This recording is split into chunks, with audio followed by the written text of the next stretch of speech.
ಎಲ್ಲರಿಗೂ ನಮಸ್ಕಾರ.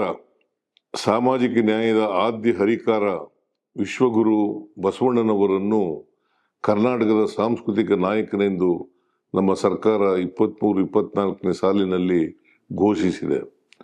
24-25ನೇ ಸಾಲಿನ ಆಯವ್ಯಯ ಘೋಷಣೆಯಲ್ಲಿ ಬಸವಣ್ಣನವರ ಬದುಕು, ಚಿಂತನೆ, ಸಂದೇಶಗಳನ್ನು ವ್ಯಾಪಕವಾಗಿ ಪ್ರಚುರಪಡಿಸಲು ತೀರ್ಮಾನಿಸಲಾಗಿದೆ.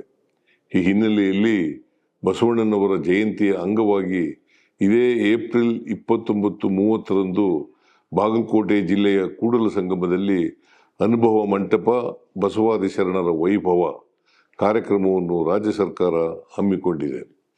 ಇದು ಸಮಾಜದ ಸರ್ವ ಜನಾಂಗದ ಸಾಂಸ್ಕೃತಿಕ ಉತ್ಸವವಾಗಿದೆ. ಈ ಉತ್ಸವದ 2 ದಿನ ವಿಚಾರ ಸಂಕಿರಣ, ಸಂವಾದ, ವಚನ ಗಾಯನ, ನೃತ್ಯ ರೂಪಕ, ನಾಟಕ ಮುಂತಾದ ವೈವಿಧ್ಯಮಯ ಸಾಂಸ್ಕೃತಿಕ ಕಾರ್ಯಕ್ರಮಗಳನ್ನು ಏರ್ಪಡಿಸಲಾಗುತ್ತಿದೆ. ಬಸವಾದಿ ಶರಣರು ಕಟ್ಟಿ ಬಯಸಿದ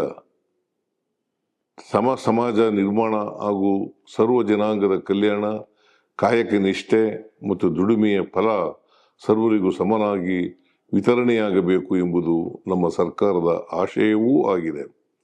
ಈ ಐತಿಹಾಸಿಕ ಸಾಂಸ್ಕೃತಿಕ ಉತ್ಸವಕ್ಕೆ ನಾಡಿನ ಸಮಸ್ತ ಜನತೆಯನ್ನು ಸರ್ಕಾರದ ಪರವಾಗಿ ಆತ್ಮೀಯವಾಗಿ ಆಹ್ವಾನಿಸುತ್ತೇನೆ.